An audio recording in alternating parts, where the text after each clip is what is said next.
Allora mister, una sconfitta che forse non sarebbe dovuta essere. No, veramente faccio i complimenti a questi ragazzi perché hanno fatto, penso che da quando sono qua sia stata la miglior prestazione che abbia mai visto. Peccato per il risultato perché non ci meritavamo assolutamente. Il campo dice questo, l'importante è continuare, secondo me questa è la strada giusta per poter veramente fare bene alla gara.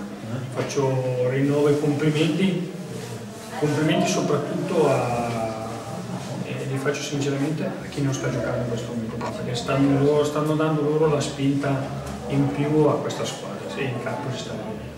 Forse il campo ha penalizzato un poco il gara. Ma diciamo che forse per le nostre caratteristiche sì, però devo dire che oggi c'è stata una squadra sola in campo. Nonostante il campo, vuol dire che abbiamo avuto 7-8 palle gol.